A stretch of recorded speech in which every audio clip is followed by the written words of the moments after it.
Like I was telling you about Phillips. Yeah. Ever since he was signed away from Leeds, his career took a different trajectory as opposed to what we were hoping was going to happen. He looked like a very promising player, but since his move away from Leeds to City and then now Ipswich, not all has been good on his end, and that is somewhat worrying. I think when he got out of Leeds akaenda Man City, Yeah. alikuwa na injury problems ama ni position tu alikuwa na kula bench. He never had any injury issues. But he had a bit of issues with Guardiola. Could be. Yeah, there was one time the claims are not clear. Guardiola alikuwa anasema amekuwa too chubby. Menona sana bench hapo. Yeah. Hiyo Something pesa like that. mafuta Waarabu ilikuwa inaingia fiti. Kasahau training. I think Phillips suddenly alikuwa too lazy, stopped working on himself. You can Because at say least nilikuwa so. naona Phillips in the midfield. He was good. Right? You can say so. Yeah. To reach a point where you are requested by Man City. Man City inunwangi to just anyone. I'm not seeing very well. I don't know where my glasses are, but twendele. Let's continue. Umeanza gani? I can't find my glasses. I don't know where I placed them when we took a break, but let's continue.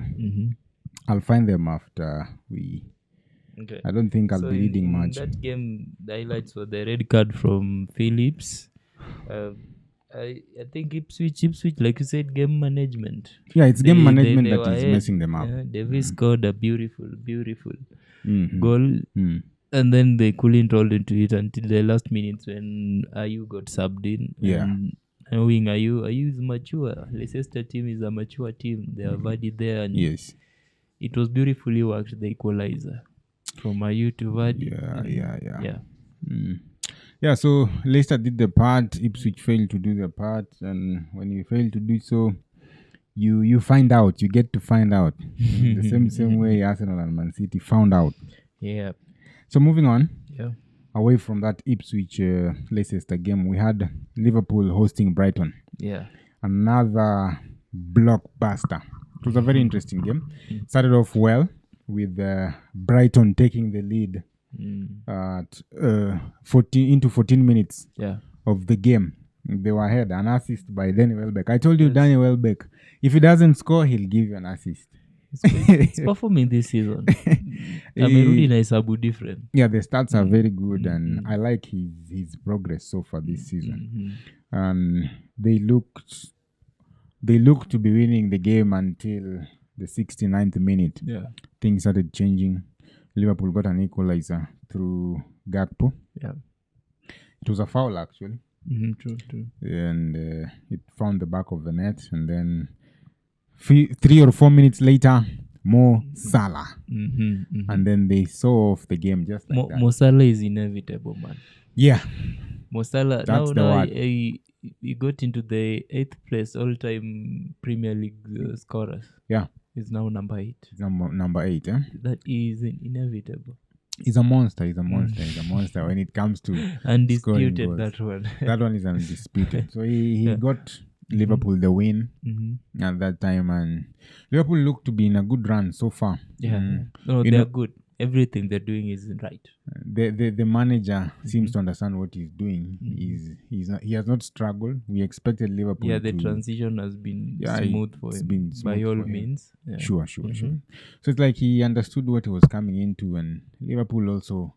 Klopp left a solid team, if I could say so. True.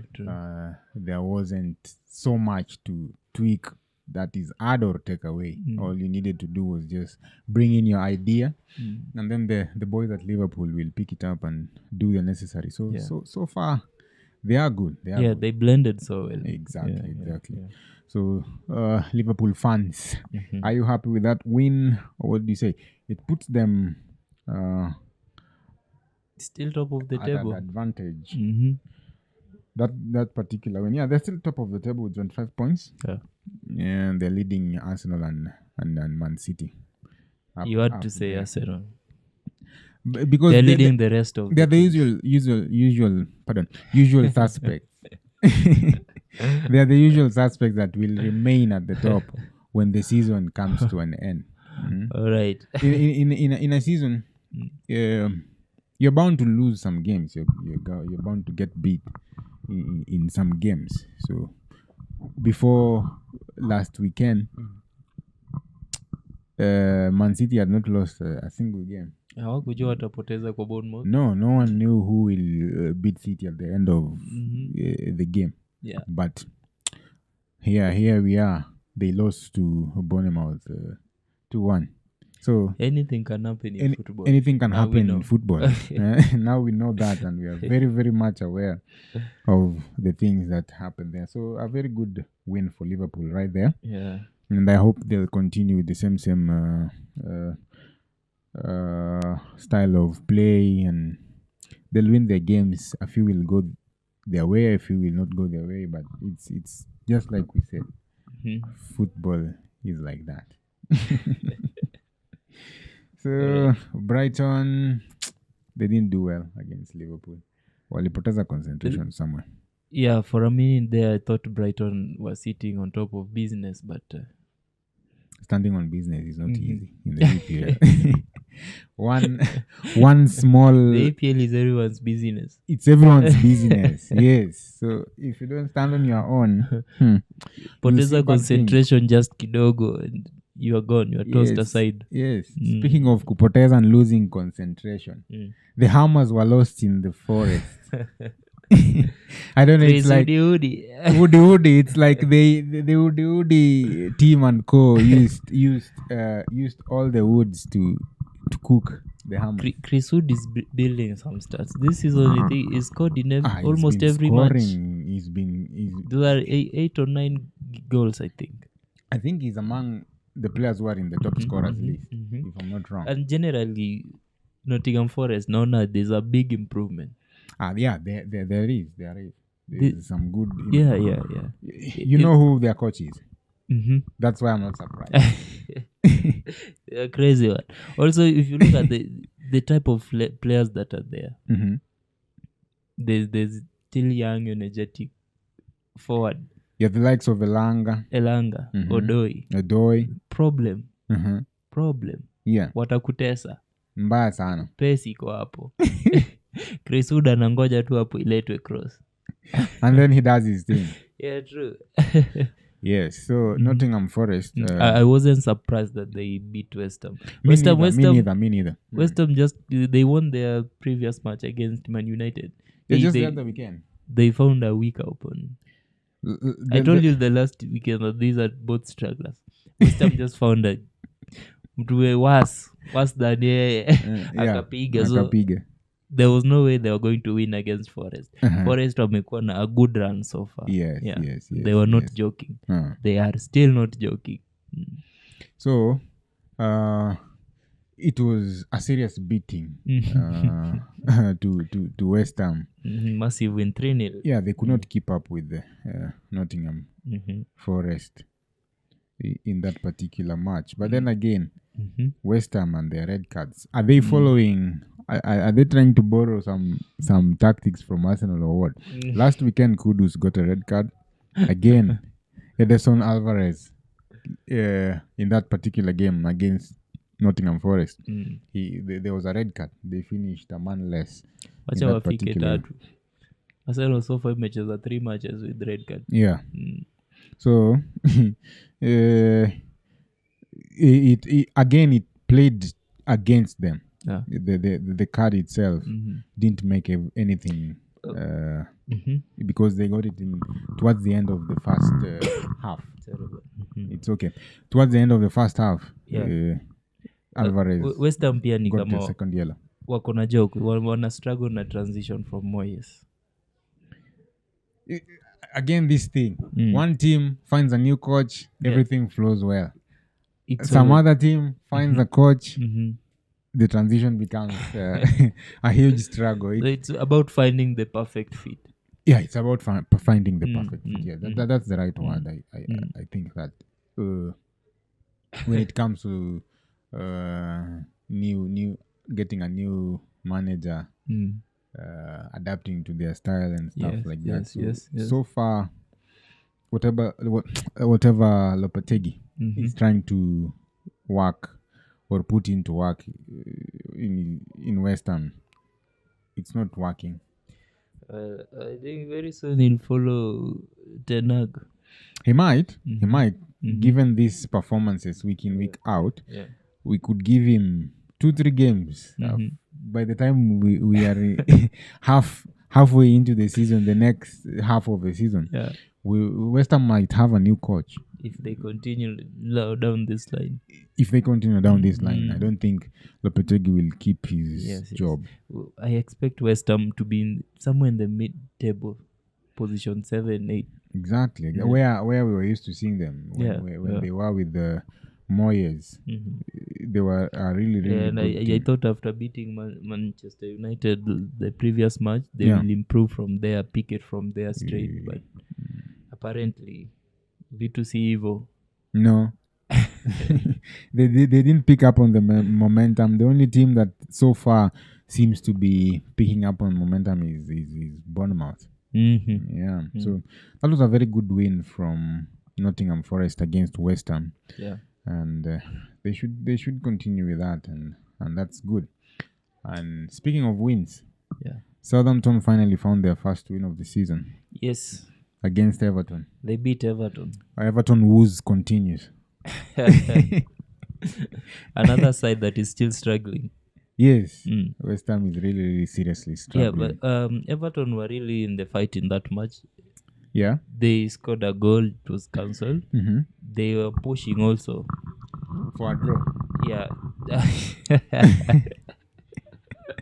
They should be pushing for a win. It happens that they were behind. Maybe if they gotten the draw, they would have gone for a win. How does it happen that you're behind? Kindly explain to me that it happens you are behind. How does that thing happen that you're behind? It happens all the time. No. Liverpool walitoka from behind and win. Sure enough, but these are two different teams with two different goals. Like we said in the previous episode, Everton are really struggling. They're not playing as a team that we used to know. Yeah. Something somewhere seemed to be so wrong with Everton and how they approach games, and I don't know. Something's not going right for them. There's still a lot to be done at Everton. There's plenty of work to be done at Everton because they are really struggling in games. They don't look like a team who are ready to win anytime soon. You can say that again. Everton don't look like, or they don't play like a team who is ready to win anytime soon, man. It's really annoying. They're going to participate. Yes. It's like they're just going to participate and add on to the numbers instead of working and playing so well in that particular game. Well, so tuko na shida zetu. They were improved kivyao. Yeah. They'll have to find something that really works. Either they send, they do away with the coach, or they just find something that is working. That's how I see it. Wazema shule kani mbaya ni principal anafaa ageuze. Si wanafunzi. It's cheaper. Ni cheaper. It's cheaper. Imagine sending away 26 plus players and they have contracts. Some have 4-year contracts and stuff like that. It's so ni heri ufukuze Prince. Kuna shule last week wamefukuza Prince na bado wamemlipa. Yeah. you saw that, eh? They decided to part ways with their principal and say, you and I, or you and us. Another team that is also still not doing enough. Yes. Is Crystal Palace. Yeah. Now we've switched gears. We are on to the Crystal Palace and Wolves game. This match, both the teams, just say Wolves versus Crystal Palace. Yes. Both of them. Yeah. even Wolves Mhm. they still bado wajaguza mali hapo. Yeah, Wolves are finding their feet. Mhm. Remember, we've been talking about them in our Mm. previous episodes. They were first Yeah. FCs, but now Hawako mbaya hivyo. no, they're not bad. With them, they are finding their flow. Yeah, true, Yeah. true. That's what I could say. They're finding their flow, and so far, whatever changes they've been making is reflecting in their results. True. Yeah, True. because they almost won this one. Mhm. They almost won this one, but I think It was CP a let me need a leveler from Crystal Palace. Yeah. 77th minute. Yeah. Guye, Mhm. it was a corner, I think so. Yeah. Corner. Guye found the back of the net, and the game ended in a 2-2 draw. Yeah.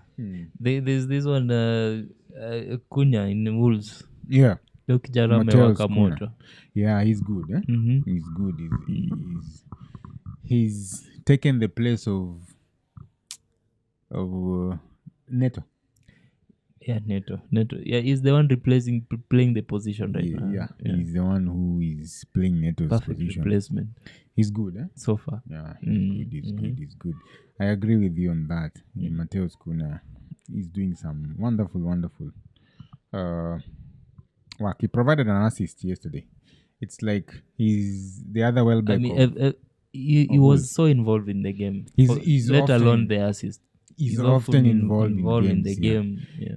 I would say he's giving pressure to defenders and all. He's a workaholic. He's always all over. Yeah. And that serves the team right when you have an individual who puts in their performance like that, game in, game out. You know you can count on them. I think he's a good player to have in your team. True. He's a good player to have in your team because however tough things are, somehow he'll work his magic and put you. No, every team needs one of those. Yeah, every team needs one of such players because sometimes games get hard, and you need that one player who can raise the spirits of the others. Exactly. So when you have players of Mateus Cunha's caliber, you are good. You're good. You don't need many of them in the team. One or two will suffice, if you ask me. So that is how that game panned out between Wolves and Crystal Palace. Still on the same game. Yeah. Nani has not found his feet. Who? He started yesterday. Eddie Nketiah. Yeah. He was filling in for Eze. Eze is not. Yeah, Eze has been with injury. Eze is out, yes. Yeah. So he was given a chance to start, but he has not looked so convincing. Well, I think yesterday he had a good game. He was involved in a number of forward runs and attacks. Yeah. But remember, they brought him in to score goals. Well, now that is where the issue is. The pressure is on him as a striker. Yes, they brought him in to score goals. So he must live. I really hope it works out for him. He is good. He is, by all means. Hata the transfer kitoka Arsenal, alitoka tu juu because now he needs play time. Sure. He deserves it. Yes. But then again, he should now prove that he really deserves it because been given chances. Unataka to miss venye tuna miss raw. Yes, that's the beauty of sports as well. That's the beauty of sports, if you ask me. Work out for him. So that is the whole thing that took place EPL Game Week 10. Those are the teams that played on Saturday. Yeah. And those are the results. Those are the events that took place. That you can leave us your take in the comment section, and let's hear what your take is in regard to those particular games that we've discussed just now.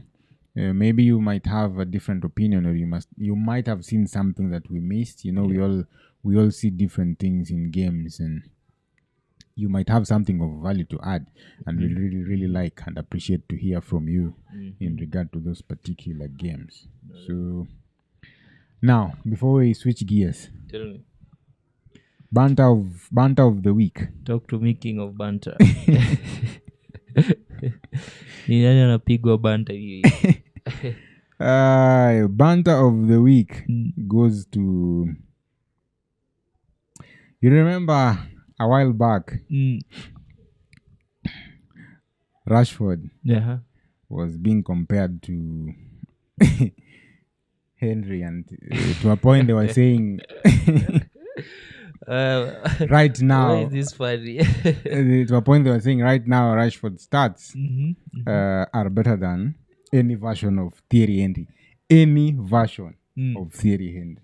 I saw Thierry Henry. What were they on? United fans, Whatever they're always on something. Whatever they're smoking, I want it. Talk to United fans nicely. They'll share. Manchester nataka whatever mnatumia. Yes. How do you compare Rashford na Henry?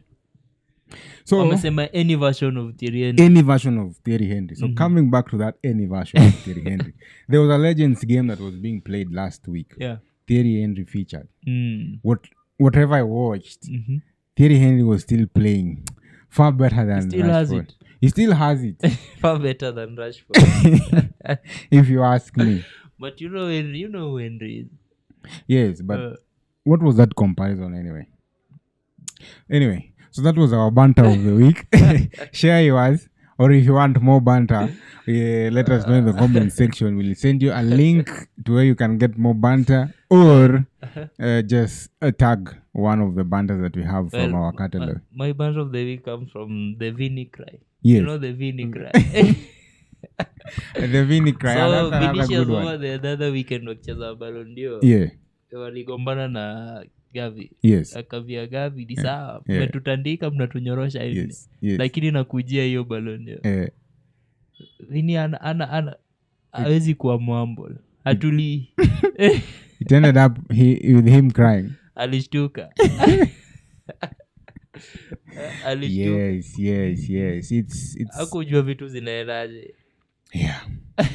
It went like that, the way it went. Yeah, that's another good one. That's another good banter. So the Vinny cries, eh? And then Ten Hag's era. Are those cries or screams? Well, tears are involved. Either way, tears are involved. Yes, you're talking about Ten Hag's era. Ten Hag's era.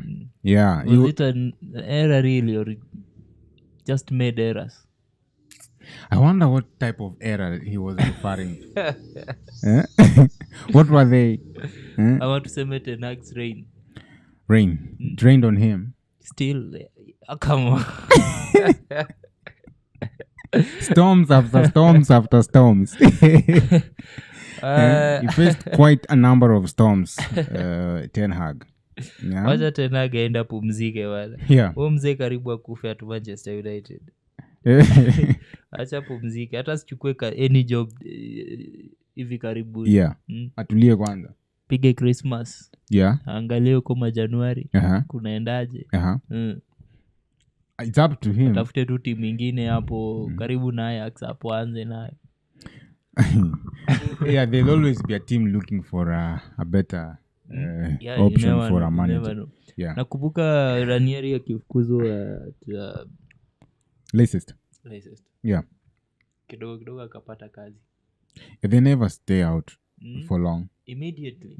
Alichukuliwa na Roma immediately. Yeah, they never stay out for long. Yeah. So I think that I don't know. Ten Hag I think Manchester imeharibu career yake. No. Come on. Nah. It was just a bad period. This guy had very crazy stats at Manchester United zenye amebreak. Wajua Manchester wameluza how many games last season. Kenya haijawahi wafanyike. I don't think those moments will define the remaining parts of his career. His next job is going to do some very, very amazing stuff. Now, King of Banter. Yes. Tuishakuwa convinced that Ten Hag was the problem is out. So there's a match coming up. Yes. There are 2 matches this Sunday. Talk to me about those matches. I'm patiently waiting. Hao wenye wamefukuza principal, they are meeting Chelsea. Yes. This game. Kwanza hii game unaona hawa watu hawaelewanangi na sijui ni mbona. Chelsea and United. Wanagombana throughout. Well, when you're competing, you have you have to have some sort of dislike for the other when you're party. Competing. Yes, I noticed this one from last season, but really, were they competing? Yeah, in their own grand scheme of things. Unless they have their own... in their own grand scheme of things. Not my words. In their own grand scheme of things. Yes. They were competing. All right.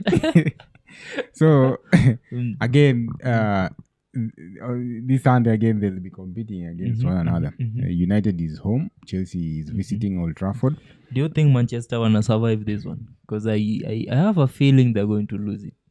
As to whether they'll capitalize on the home advantage is down to them. And I know for a fact they'll try and prove a point to the ouster of Ten Hag. They'll want to say, you see, now we are playing well. Yes. Stuff like that. Like in the middle of the week, they won against Leicester in the FA Cup. Exactly. Was it Carabao or FA?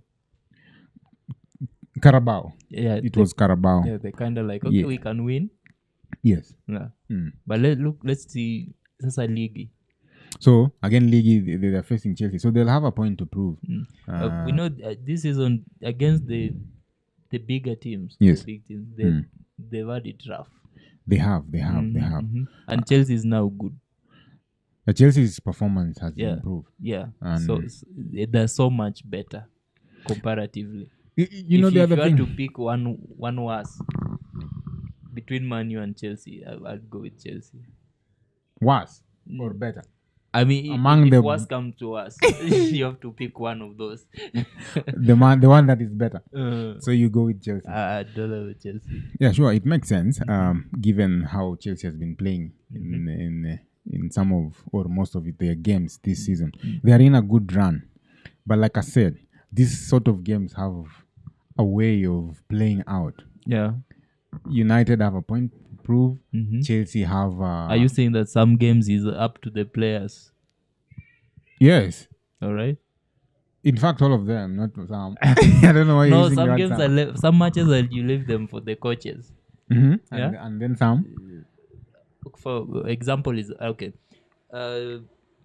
However bad Manchester was in the past, not in the very recent past, in the past, they will always give Arsenal problems. Sure. You see that? You know, you look at that. Yeah. Which means some games are left for the players. There's something. These people cannot beat us bad. There's that pride. You have to step up. Yeah. You think it's the same thing that's going to happen in the Chelsea match? Yes. That's what I feel is going to happen. Each one of them has a point to prove.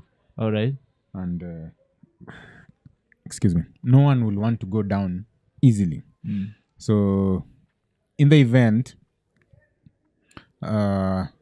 it might not be an easy match as it seems on paper. Yeah.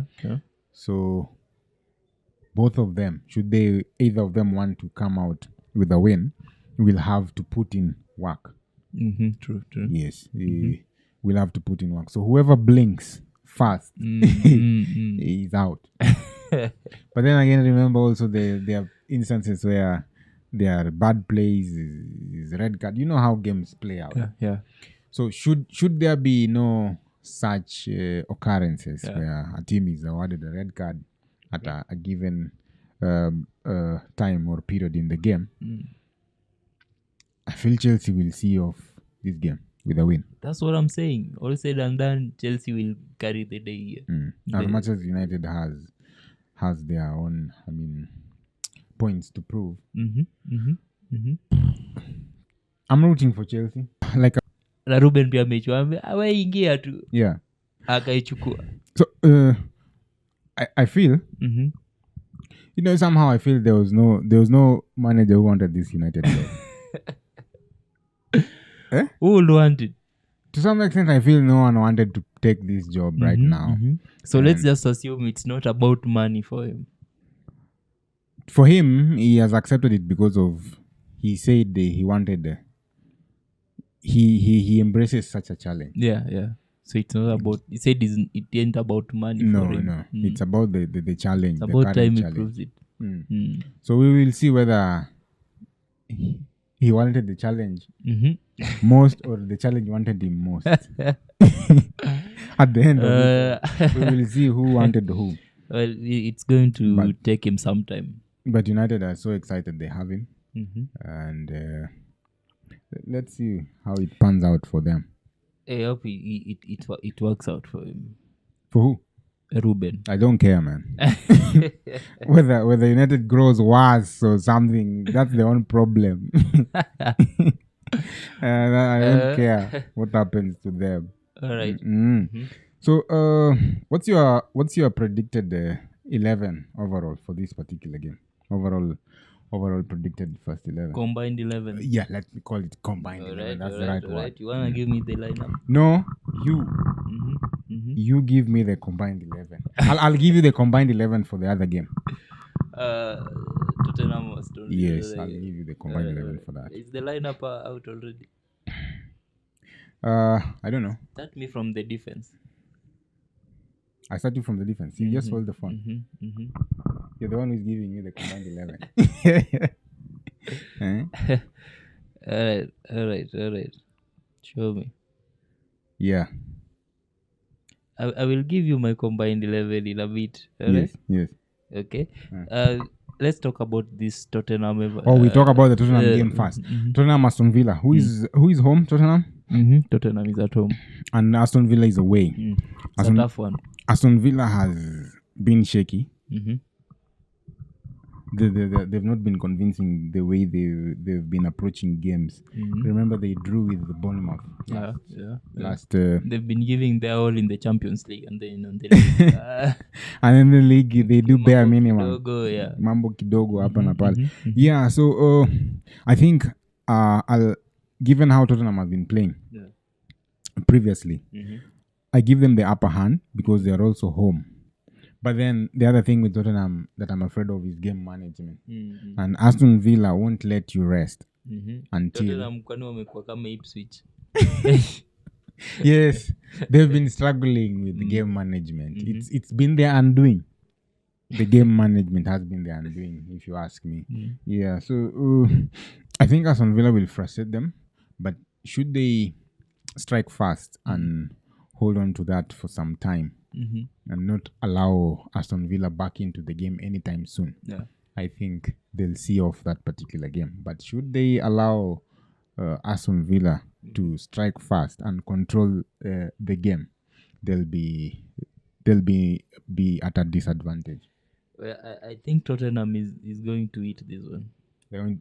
I'm also of the same opinion. Yeah. How I'm looking at how they've been both playing, I feel, and given the home advantage, I feel Tottenham should see off this game and win it. So what's your prediction? A 2-1 in favor of Tottenham. 2-1 win in favor of Tottenham. Yeah. You? Oh, me. Well, Tottenham, they have a chance to win this one. Because if you look at how shaky Aston Villa has been. Yes. Yeah. One game they win it, the next one they are going to draw. But also on the other end, they haven't lost a match in the recent past. No, they haven't. In the Premier, it's been draw. Sure. So even beating them is going to be a bit difficult. Sure. Yeah. It could be a draw. King of Banter. Could be a draw. You're saying a draw. Yeah. Could be. There are goals here though. Could be a 2-2 draw. Okay. All right. Let's see how that pans out at the end of 90 minutes for those particular teams. There's something that I wanted to ask you real quick. I know you told me to give you my combined 11. Sure. But you're going to give me yours first. No problem. Okay, so starting from the defense. Yes. Right back. Would you go with the Pedro Porro or Cash, Mati Cash. Who plays for Aston Villa there? Cash. Yeah. Between Porro and Cash, whom will you go with? Porro. Porro. Okay, no emotions. No. Pure football. Pure football. Okay, Udogi and Lucadinho.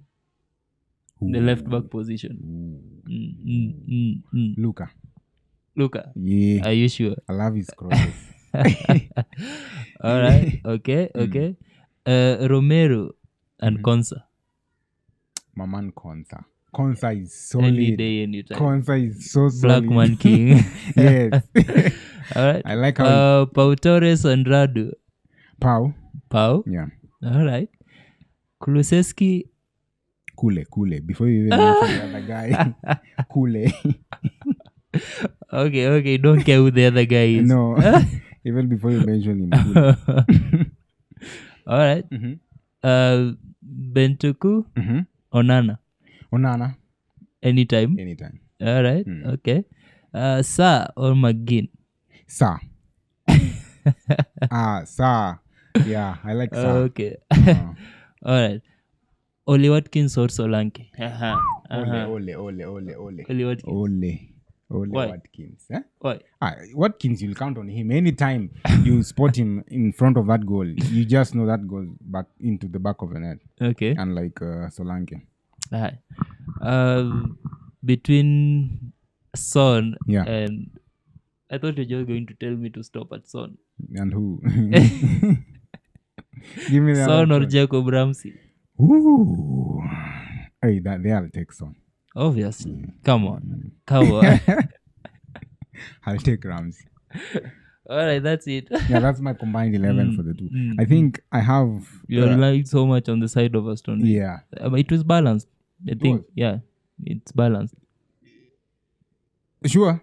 Yeah, your combined 11 is balanced. Yeah. Let's see mine. Okay. All right.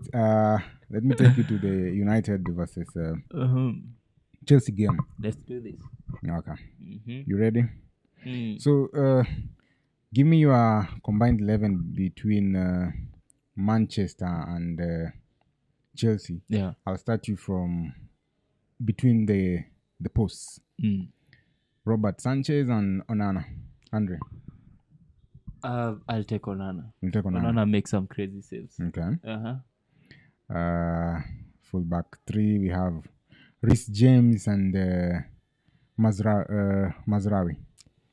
James has come back pretty strong. Okay. Yeah, naturally I like James. Yeah. Captain James. All right. Centre back for Manu, you have Lisandro Martinez and Fofana, Wesley, for Chelsea. Give me Martinez. All right. Centre back still, we have Colwill and Matthias Delight. Give me Delight. Just give me Delight. All right. Number 2, we have Malo Gusto and Diogo Dalot. I'll take Dalot for this one. Dalot can make crosses, can make those forward runs. It's a tight one. I'm going with that. It's your choice anyway. So, moving up front, between Romeo Lavia and Manuel Ugarte. Lavia, man. Ugarte hasn't convinced me so far. So far, the matches I've watched. I have a feeling he'll soon. All right. Casemiro, Mose Caicedo. The other guy. No, he's the other guy. I've given you Casemiro. The other guy who is not Casemiro. Yo, man. All right. So, Caicedo. Pedro Neto, number 7. Pedro Neto or Rashford. This one. Neto's been good, but Rashford. You lose. The big match. Okay. You and Rashford. Big match. Cole Palmer, Bruno Fernandes. Currently. Come on. No emotions. Ice cold. Palmer. Ice cold. Palmer. Ice cold. Give me some Bruno is ice. good, but give me some ice. Consistency. Palmer. Put some ice on the rocks. Can put it in my cup. On the rocks. All right. Noni Madueke. and Garnacho. Garnacho. Over Madueke. Mm-hmm. All right. Hoyland and Nicholas Jackson. Young Drogba. Nicholas Jackson. All right. Balanced. Yes. So but hapo nyuma naona nimekuwa na Manchester. It's not balanced. Yours is not balanced. You're leaning towards Man United, which is okay. It was pure football, no emotions. Yeah, pure football, no emotions. But how could you? If you were going to ask me a combined 11 for Arsenal against another team, I'd have given you straight away the whole Arsenal squad. And I've given you except Jacob Kiwa. No, the starting 11. I'm referring to the starting 11. Okay. Yes. Where we say everyone is fit for Arsenal. I'll give you the full squad for the mighty Arsenal. So that is that. You haven't given me your predictions for these Man United and Chelsea. I'm leaning towards Chelsea. 3-1 win for Chelsea. 3-1 win for Chelsea. Yeah. All right. Okay. Yeah. I'm for Chelsea. 2-0. 2-0. No goal for United at all. Nah. But if they could all lose, I could take that. They could both lose this particular match. What else do we have on our tray before we move on? Do you have anything we haven't touched that we were supposed to talk about? That's about it. That's just about it. All right. Thank you so much. You have something? No, except to enjoy those Sunday games and let them be as entertaining as we hope, as I have in my head. Yeah. I want them to be that entertaining. They cannot disappoint. Yes. Yeah. Kwanza ya Man U na Chelsea inafaa iishi kwa police station. I think that Tottenham Aston Villa game will be very interesting compared to Chelsea. But let's see. All right. Let's see how that pans out at the end of it all. So thank you so much, sports lovers, for staying tuned and listening to what we have to say in terms of those games. Our weekend roundup ends here, and we appreciate so much for your comments and involvement. So remember not to forget to give us your banter of the week. Yeah. All right. Yeah. And we'll be glad to engage you in that particular engagement. If I'm allowed to say so. You remember, you're not tying a note to anyone. You're not tying any notes. You're just engaging in activities. And in our case, is sporting activities. Yeah. So from me, Wallace KingOfBanter, adios. From Hadi the Ghana, see you next time. All right. That's a wrap. Lakini si moi.